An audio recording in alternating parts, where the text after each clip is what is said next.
Last class में जैसे हम लोगों ने वर्क पावर एनर्जी खत्म किया था, तो आज हम लोग सेंटर ऑफ मास के बारे में पढ़ेंगे। तो पूरा चैप्टर होता है centre of mass and collision.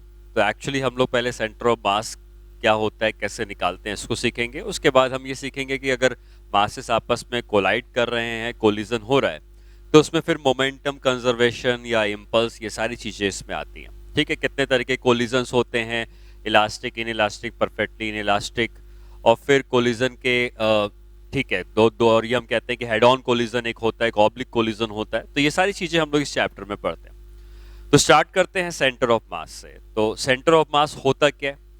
तो आप ये कह सकते हो कि सेंटर ऑफ मास एक ऐसा पॉइंट होता है जहां पर हम ऐसा मानते हैं कि बॉडी का सारा मास उस जगह पर इकट्ठा है। ठीक है, ऐसा होता तो नहीं है, बट हम ऐसा एज्यूम करते हैं कि हम जो एनालिसिस कर रहे हैं उस पूरी बॉडी की, अगर हम किसी एक पॉइंट पर वो सारा मास इकट्ठा करके एनालिसिस करें और सेम आए, तो उस पॉइंट को हम कहते हैं centre of mass of the body या centre of mass of the system.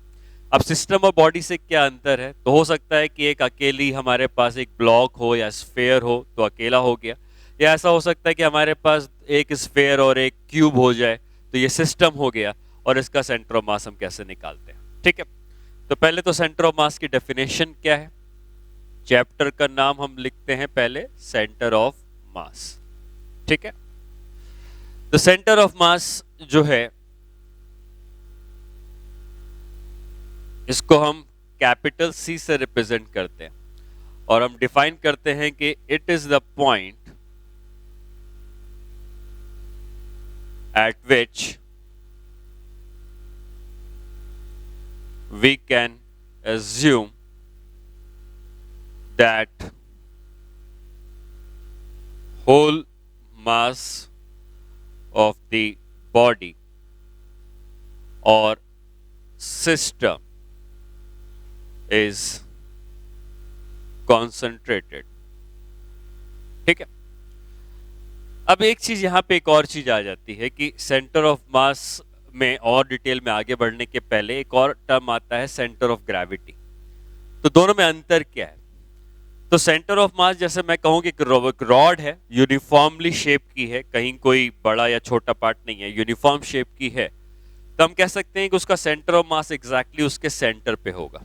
ठीक है, सेंटर ऑफ ग्रेविटी का मतलब ये होता है कि एक ऐसा पॉइंट जहां पर ग्रेविटेशनल फोर्स mg लगता है। तो हमने mg का फोर्स लगाते हैं, जिस पॉइंट पे लगाते हैं उसको सेंटर ऑफ ग्रेविटी कहते हैं। अब ये दोनों अलग कैसे हैं? एक्चुअली होता क्या है कि आपको ये पता है कि हम जैसे जैसे ऊपर की तरफ जाते हैं, अर्थ से ऊपर की तरफ जाएंगे, अर्थ की ग्रेविटी जो होती है वो कम होती जाती है। अर्थ की ग्रेविटी ऊपर जाने से कम होती है, सबसे ज्यादा ग्रेविटी अर्थ की सरफेस में। तो अगर हम एक रॉड को सीधा वर्टिकली खड़ा कर दें ग्राउंड के ऊपर, तो आप ये कह सकते हो कि सेंटर ऑफ मास उस रॉड का एग्जैक्टली रॉड के सेंटर में, क्योंकि रॉड खड़ी है सीधे, यूनिफॉर्म शेप की है, तो सेंटर ऑफ मास उसका सेंटर पे है। लेकिन जब सेंटर ऑफ ग्रेविटी की बात करेंगे, तो सेंटर के नीचे जितने भी मॉलिक्यूल्स हैं उनको ज्यादा ग्रेविटी फील होगी, तो उनमें mg का फोर्स ज्यादा लगेगा। और सेंटर के ऊपर जितने मॉलिक्यूल्स हैं, क्योंकि उनकी हाइट ज्यादा हो चुकी है, तो ग्रेविटी वीक हो चुकी है वहां तक अर्थ की, तो वहां पे जो mg का फोर्स लगेगा वो कम लगेगा। तो ओवरऑल अगर हम ये कहते हैं कि mg का फोर्स, हमें इस रॉड का पूरा मास अगर कैपिटल M का है, तो कैपिटल mg का जो हम फोर्स लगाएंगे वो एग्जैक्टली सेंटर में नहीं लगा सकते हैं, क्योंकि सेंटर के नीचे वाले मॉलिक्यूल्स पर ज्यादा ग्रेविटेशनल पुल लगा था। इसलिए सेंटर ऑफ ग्रेविटी थोड़ा सा नीचे आ जाएगी सेंटर के, और हम कहेंगे कि वहां पर वो mg का फोर्स हम लगा सकते हैं। ठीक है, तो सेंटर ऑफ मास मास को कॉन्सेंट्रेट करने के लिए होता है। लेकिन अगर हम सेंटर ऑफ ग्रेविटी की बात करते हैं, तो ग्रेविटी अगर वेरिएबल है, तो हमें यह देखना पड़ता है कि किस जगह पर ग्रेविटी ज्यादा है और सेंटर ऑफ ग्रेविटी उस तरफ शिफ्ट हो जाती है। ठीक है, तो जो दूसरा टर्म है वो है सेंटर ऑफ ग्रेविटी। इसको हम कैपिटल G के सिंबल से रिप्रेजेंट करते हैं, और हम कहेंगे कि it is the point at which gravitational force of earth acts on the body। ठीक है, दोनों सेम आप तब कह सकते हो जब ग्रेविटी कांस्टेंट है, लेकिन ग्रेविटी वेरिएबल है, तो मैंने जैसे एग्जांपल दिया, दोनों अलग अलग हो जाते हैं। इस चैप्टर में हम सेंटर ऑफ मास की बात कर रहे हैं, तो सेंटर ऑफ मास निकलता कैसे? तो सेंटर ऑफ मास को निकालने के लिए दो तरीके के मास डिस्ट्रीब्यूशन होते हैं। एक होता है कि डिस्क्रीट मास डिस्ट्रीब्यूशन, जहां पे मास टुकड़ों में पड़ा है, एक मास यहां रखा है, दूसरा यहां रखा है, तीसरा यहां, चौथा यहां। और दूसरा होता है कंटिन्यूअस मास डिस्ट्रीब्यूशन, जिसमें मास लगातार, ऐसे रॉड है तो रॉड के एक एंड से मास शुरू होगा तो लगातार दूसरे एंड पे जाएगा। रिंग है तो पूरी रिंग में एक उसकी पेरिफेरी में मास होगा। डिस्क है तो पूरी सरफेस में मास होगा, तो वो कंटिन्यूअस मास डिस्ट्रीब्यूशन है। पहले हम समझते हैं कि centre of mass of discrete mass distribution.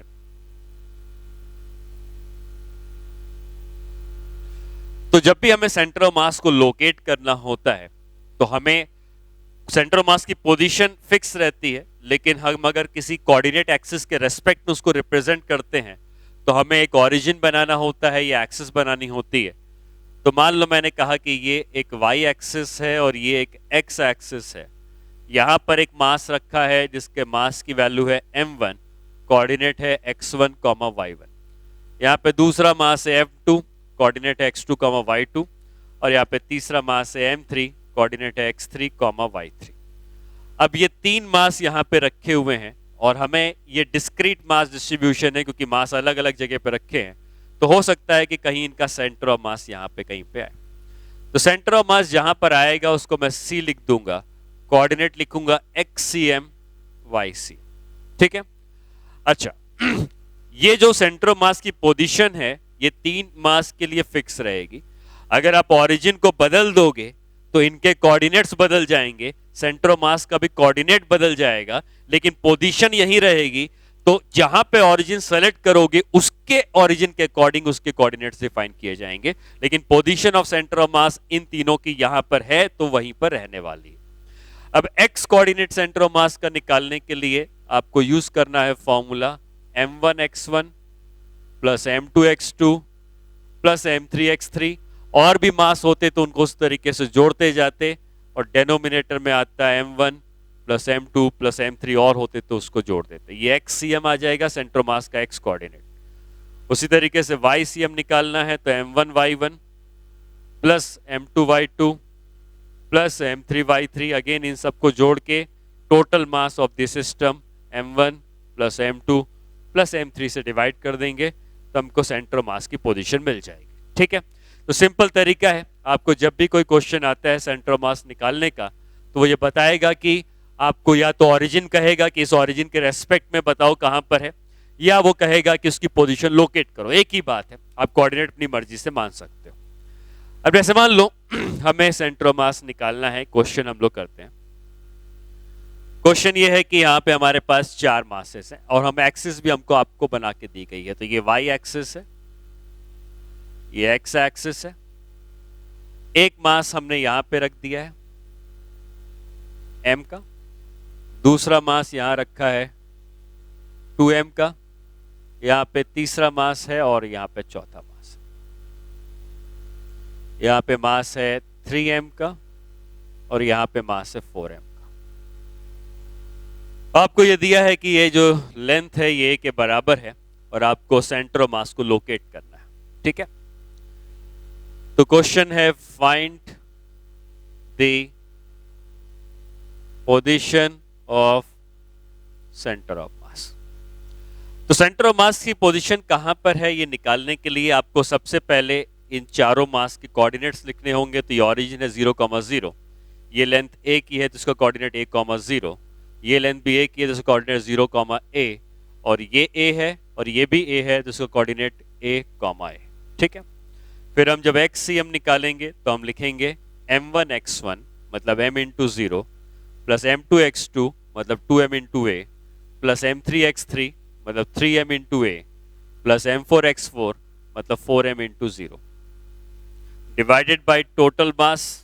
Total mass इन चारों को जोड़ के आएगा तो m plus 2m plus 3m plus 4m। तो ये 0 हो गया, ये 0 हो गया, ये मिला के 5m है और नीचे मिला के 4, 3, 7, 8, 9, 10, तो ये हमको मिल जाएगा a/2। तो x कोऑर्डिनेट सेंटर ऑफ मास का a/2 आ गया। उसी तरीके से y coordinate of centre of मास निकालना है तो m1 y1 तो m into 0 again, plus m2 y2 तो 2m into 0, plus m3 y3 तो 3m into a, plus m4 y4 तो 4m into a, divided by total mass m plus 2m plus 3m plus 4m। ठीक है, और इन चारों मास को अगर हम अगेन जोड़ते हैं तो ये 0 है, ये 0 है, ये 3m है, 4m है, 7 आ जाएगा, तो 7a बाई नीचे बचता है 10, तो ये इसका सेंटर ऑफ मास आ जाएगा। तो कोई भी मास डिस्ट्रीब्यूशन अगर आपको दिया है तो इस तरीके से आप उसका सेंटर ऑफ मास लोकेट कर सकते हैं। एक और प्रॉब्लम करते हैं सेंटर ऑफ मास के ऊपर ही। यहां पे हमको एक ट्रायंगल दिया हुआ है, इक्विलैटरल ट्रायंगल,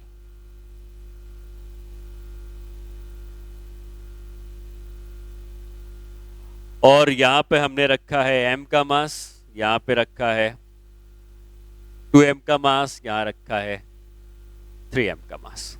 ठीक है, क्वेश्चन ये है कि 3 masses are placed at the corners of equilateral triangle of side A. Locate center of mass। ठीक है, तो क्योंकि सेंटर ऑफ मास को लोकेट करना है तो हमें एक ओरिजिन बनाना पड़ेगा, एक कोऑर्डिनेट एक्सिस बनानी पड़ेगी। तो ये मान ली जाए कि y एक्सिस है और ये मान लेते हैं कि x एक्सिस है। हमें इसी एक्सिस के रेस्पेक्ट में सेंटर ऑफ मास लिखना है। तो क्योंकि ये तो ओरिजिन में है तो इसका सिंपली आप लिख दोगे, इसका कोऑर्डिनेट हो गया 0, 0। ये इक्विलैटरल ट्रायंगल है तो लेंथ एक ही है तो a, 0। इसका कोऑर्डिनेट लिखना है। इसका कोऑर्डिनेट लिखने के लिए आपको y कोऑर्डिनेट अगर चाहिए तो ये हाइट चाहिए होगी, इस हाइट से ही y कोऑर्डिनेट मिलेगा, और x कोऑर्डिनेट चाहिए तो ये लेंथ चाहिए होगी जिससे x कोऑर्डिनेट मिलेगा। क्योंकि इक्विलैटरल ट्रायंगल है तो एग्जैक्टली इनके बीच में ही ये रहेगा, तो x कोऑर्डिनेट तो आप सीधे सीधे कह सकते हो कि a/2 हो जाएगा, ये पूरा a है तो a/2 हो जाएगा। y कोऑर्डिनेट निकालना पड़ेगा। इक्विलैटरल ट्रायंगल में ये एंगल कितना होता है 60 डिग्रीज, ये लेंथ कितनी है a की, और अगर हम इस राइट एंगल ट्रायंगल की बात करें तो ये हाइट आ जाएगी a sin 60, sin 60 होता है √3a/2, तो हम कह सकते हैं कि इसका y कोऑर्डिनेट हो गया √3a/2। तो हमने x और y कोऑर्डिनेट्स यहाँ पे लिख दिया। ठीक है, बाकी सेंटर मास की पोजीशन निकालनी है तो अगेन आप यूज करेंगे xcm is equal to m into 0 plus 2m into a, x coordinate a है, plus 3m into a/2 divided by total mass m plus 2m plus 3m। ठीक है, तो ऊपर कितना बचेगा 2m है और ये हो जाएगा 3ma/2, तो ये हो जाएगा 2 2 4 7ma/2, और यहाँ पे बचता है 6, तो 7a/12 बचे। ठीक है, ycm निकालना है तो अगेन वही तरीका, m इंटू 0, क्योंकि x y कोऑर्डिनेट्स का 0 दिया है तो m इंटू 0 प्लस इसका y कोऑर्डिनेट भी 0 है तो 2m इंटू 0 प्लस इसका y कोऑर्डिनेट है √3a/2 तो 3m into √3a/2 divided by total mass m plus 2m plus 3m। तो ये दोनों तो 0 हो गए, ये आ जाएगा 3√3ma/2 और यहाँ बचता है 6। ठीक है, तो ये लिख देंगे 3√3a/12, तो ये 4 से कैंसिल हो जाएगा, √3a/4 इसका y कोऑर्डिनेट आ जाएगा। ठीक है, तो ये तरीका है कि अगर आपको कभी भी x और y कोऑर्डिनेट्स निकालने होंगे तो इस तरीके से हम x और y कोऑर्डिनेट फाइंड आउट कर सकते हैं। ठीक है, अब अगर हम कंटिन्यूअस मास डिस्ट्रीब्यूशन के लिए सेंटर ऑफ मास निकालना चाहते हैं तो उसका तरीका अलग होता है। ठीक है, तो उसमें कैसे करना है इसको समझते हैं। Centre of mass of continuous mass distribution. Continuous mass distribution का मतलब मास अब टुकड़ों में नहीं बल्कि लगातार बटा होगा। तो उस केस में हम जो किसी भी बॉडी का, जैसे मान लो ये बॉडी है, हमें इसका सेंटर ऑफ मास निकालना है। इस बॉडी पे मास कंटिन्यूअसली बटा हुआ है, तो हम क्या करते हैं कि हम अगेन एक एक्स और वाई कोऑर्डिनेट मानते हैं और इसमें एक छोटा सा मास कंसीडर करते हैं। इसको हमने मास को कहा डीएम। ठीक है, ऐसे कई सारे छोटे छोटे मास से ये पूरा मास बना होगा और इसका कुछ कोऑर्डिनेट होगा। मान लो कोऑर्डिनेट है एक्स कॉमा वाई, तो हम ये कहेंगे कि जो उसका एक्स सी एम होगा वो होगा DM times x divided by integration of DM. ठीक है, तो इंटीग्रेशन एक तरीके से एडिशन ही होता है।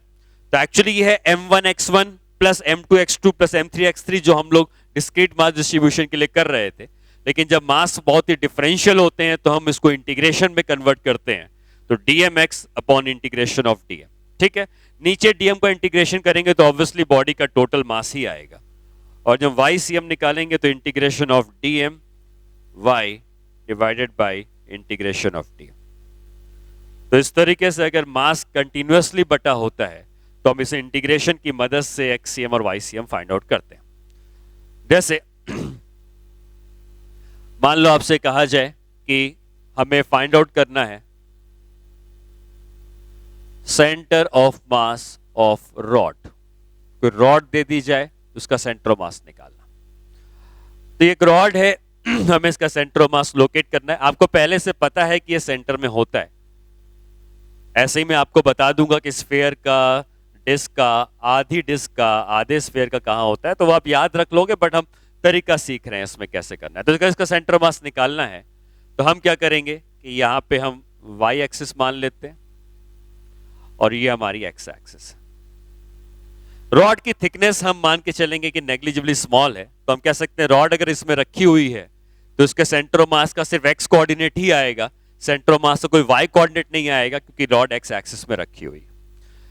तो अब हम यहां पे क्या करेंगे, हम यहां पे एक डिफरेंशियल मास कंसीडर करेंगे। ये हो गया डीएम का मास, और ये जो डीएम का मास है इसकी कुछ लेंथ होगी।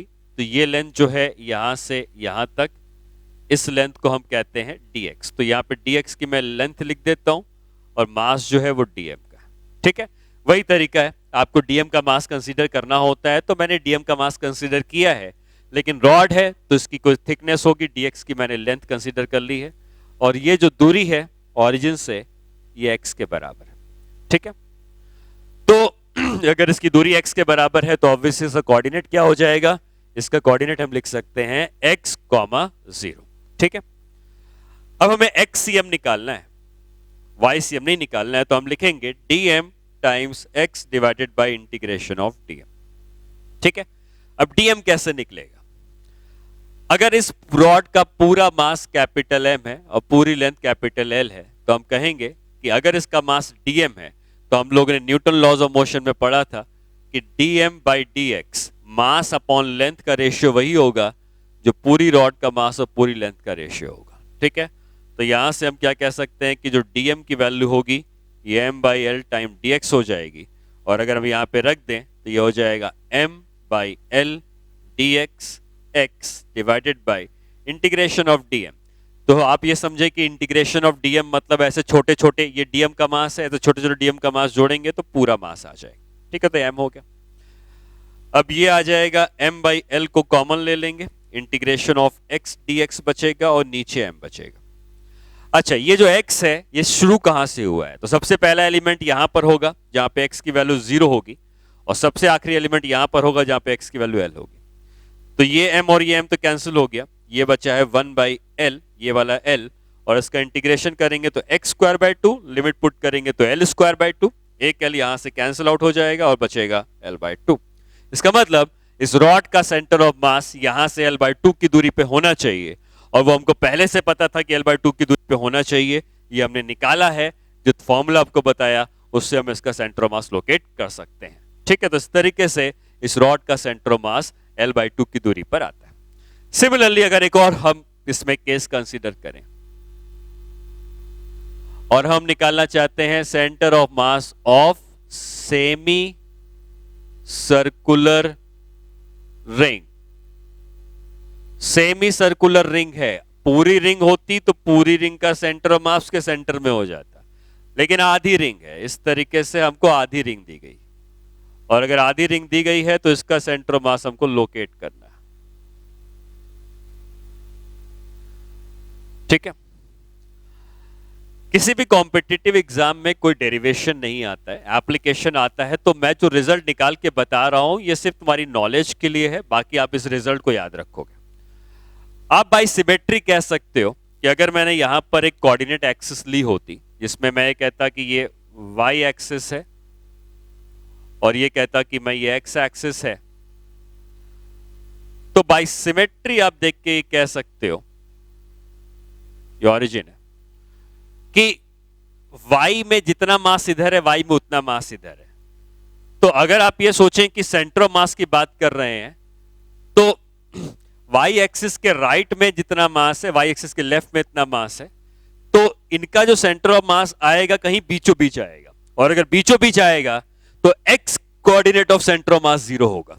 ठीक है, क्योंकि जितना मास ओरिजिन के राइट में है उतना ही मास ओरिजिन के लेफ्ट में है, तो इनका सेंटर ऑफ मास कहीं बीचों बीच आना चाहिए, तो x coordinate of centre of मास तो 0 होगा, वो निकालने की जरूरत नहीं है। आप कहोगे x कोऑर्डिनेट सेंटर ऑफ मास 0 है, y कोऑर्डिनेट निकालना पड़ेगा। y कोऑर्डिनेट का मतलब ये मास कहीं ऊपर कहीं होगा सेंटर ऑफ मास, तो वो निकालना पड़ेगा।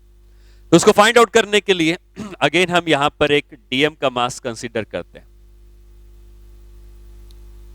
कि dm का मास हो गया, और ये जो मास है इसकी कुछ ना कुछ लेंथ होगी। वो लेंथ कितनी है ये देखते हैं, और साथ ही साथ इसने कुछ ये एंगल बनाया होगा, ये एंगल हम डी थीटा कहते हैं। ठीक है, ये एंगल आप चाहो तो थीटा कह दो। अब ये जो dm का मास हमने कंसीडर किया है यहां पे, इस dm के मास का हमें सिर्फ y coordinate of centre of मास निकालना है, तो इसका y कोऑर्डिनेट हमको चाहिए होगा। और मान लेते हैं मैं इसका y कोऑर्डिनेट लिखता हूं, समथिंग x कोऑर्डिनेट होगा समथिंग टाइम्स y कोऑर्डिनेट। ठीक है, सेंटर ऑफ मास निकालने का क्या तरीका है, तो हम कहेंगे YCM is equal to integration of dm y divide by integration of dm, यही तरीका है। अब dm की वैल्यू कैसे लिखेंगे, आपको ये पता है कि ये अगर डी थीटा का एंगल है तो ये लेंथ कितनी होगी बता सकते हैं। सर्कल में कोई अगर आर्क होता है और ये एंगल अगर डी थीटा का है, ये रेडियस अगर आर का है, तो ये जो लेंथ होती है ये आर डी थीटा की होती है। ठीक है, तो ये जो लेंथ आपको दिख रही है ये आर डी थीटा की होगी।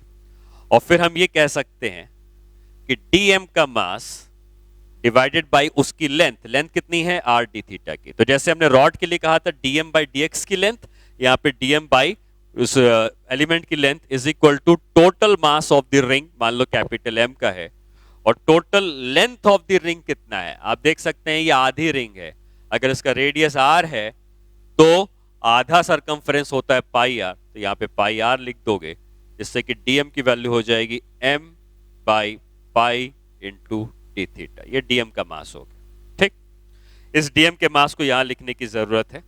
नीचे तो इंटीग्रेशन ऑफ dm है तो टोटल मास आना ही है, उसको छोड़ दिया जाए। तो हम कहेंगे कि जो YCM होना चाहिए, मैं इधर लिख देता हूं, YCM होना चाहिए वो हो जाएगा integration of dm into y. dm कितना है m by pi into d theta, और यहाँ पे y ऑलरेडी था तो y लिखा, डिवाइडेड बाई नीचे आप टोटल मास लिख दो।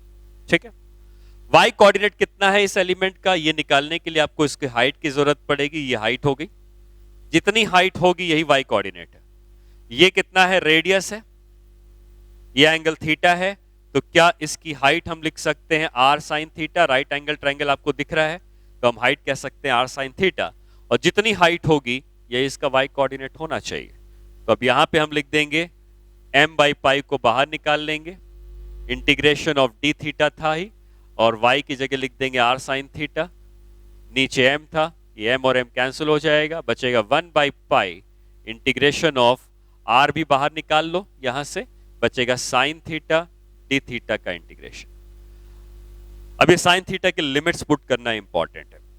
ठीक है, तो आप ये समझें कि अगर हम एलिमेंट लेना शुरू कर रहे हैं तो अगर हमने थीटा का एंगल यहां से यहां तक लिया है तो थीटा स्टार्ट कहां से हुआ था, तो थीटा स्टार्ट हुआ था यहां से और पूरा जाएगा यहां तक।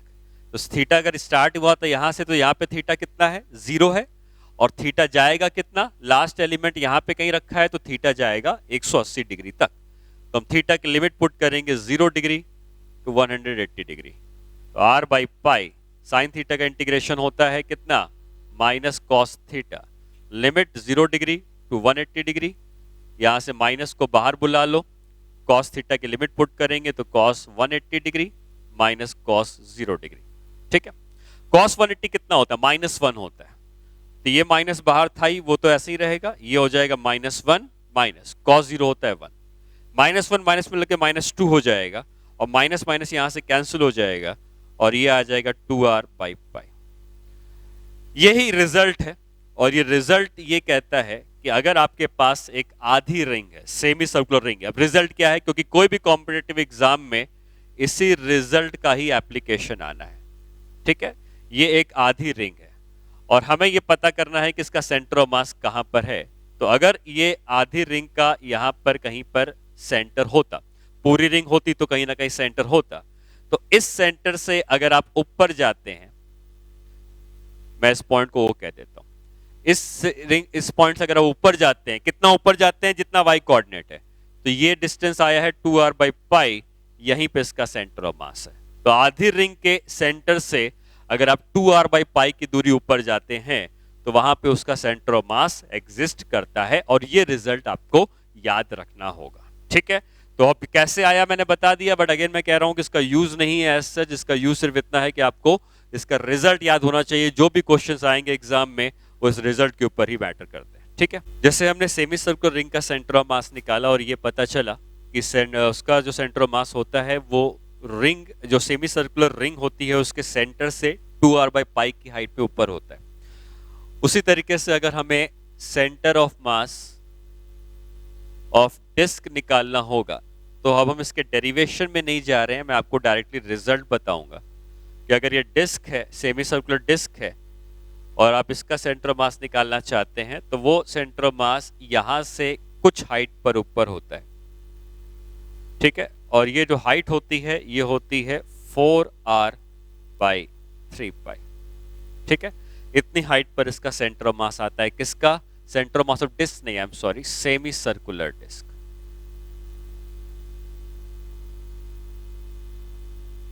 ठीक है, तो ये रिजल्ट आप याद रखेंगे कि सेमी सर्कुलर डिस्क का सेंटर ऑफ मास कितनी हाइट पे होता है। उसके अलावा और भी चीजें हैं, जैसे हमारे पास अगर एक सॉलिड हेमिस्फेयर है, उसका सेंटर ऑफ मास कितनी हाइट पर होगा।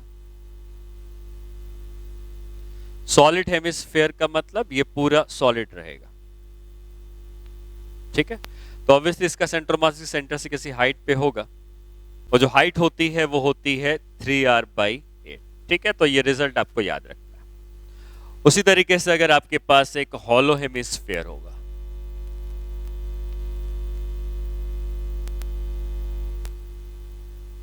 तो हॉलो हेमिस्फेयर में अंदर वो पूरा खोखला होगा।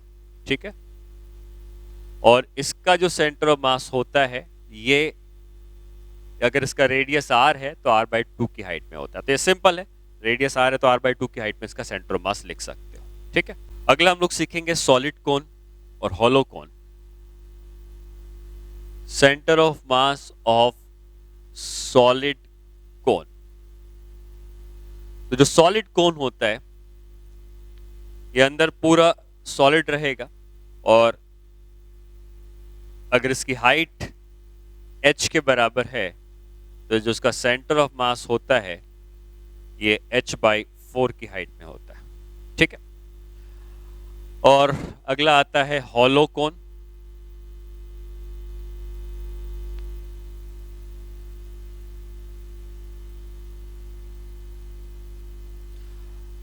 और इस हॉलो कोन की हाइट अगर अगेन h के बराबर हम मानते हैं, तो इसका जो सेंटर ऑफ मास होता है वो यहां से h बाई 3 की हाइट में होता है। ठीक है, तो ये h बाई 4 है, ये h बाई 3 है, और जो भी मैंने आपको बताए हैं रिजल्ट्स वो आपको याद रखने हैं, क्योंकि जो भी क्वेश्चंस हम लोग करेंगे आगे वो डायरेक्टली इनके ऊपर बेस्ड क्वेश्चंस बनते हैं। ठीक है, तो ये कुछ जनरल फिगर्स हैं जिसका सेंटर ऑफ मास का मैंने आपको बताया कि पोजीशन कहाँ होती है, ठीक है। एक और चीज बच जाती है ट्रायंगल। तो अगर कोई ट्रायंगल होगा तो उसका सेंटर ऑफ मास कहाँ पे होगा? ट्रायंगल का सेंटर ऑफ मास उसके सेंट्रॉइड पे होता है। तो अगर ये एक ट्रायंगल है जिसकी हाइट h के बराबर है, ठीक है, अगर इसकी हाइट h के बराबर है तो जो उसका सेंटर ऑफ मास होता है वो कहीं यहां पर होता है। और जैसे कोन में वो हाइट h/4 थी, इसमें वो हाइट जो आती है ये h/3 आती है, ठीक है। इतनी हाइट पे इसका सेंटर ऑफ मास होता है। तो ये सब कुछ सेंटर ऑफ मास है जो आपको याद होने चाहिए। बाकी हम लोग नेक्स्ट क्लास में इनका एप्लीकेशन करना सीखेंगे। हो सकता है मैं एक कोन के ऊपर स्फेयर रख दूं और फिर पूछूं कि इनका कंबाइंड सेंटर ऑफ मास कहाँ है। तो कोन का पता होगा, स्फेयर का पता होगा, तो इनका कंबाइंड सेंटर ऑफ मास निकाल सकते हो, ठीक है। फिर हम लोग आगे क्या करेंगे कि एक स्फेयर है, उसमें से हमने एक छोटा स्फेयर काट के निकाल दिया, तो बचे हुए पोर्शन का सेंटर ऑफ मास कहाँ है वो कैसे निकालते हैं, इसको सीखेंगे। फिर सेंटर ऑफ मास का डिस्प्लेसमेंट सीखेंगे कि अगर कोई सिस्टम है उसमें अगर एक मास चला, दूसरा मास चला, तो सेंटर ऑफ मास कितना चला, कितनी वेलोसिटी से चला, कितने एक्सेलरेशन से चला। ये सारे पार्ट आगे आने वाली क्लासेस में हम लोग सीखेंगे।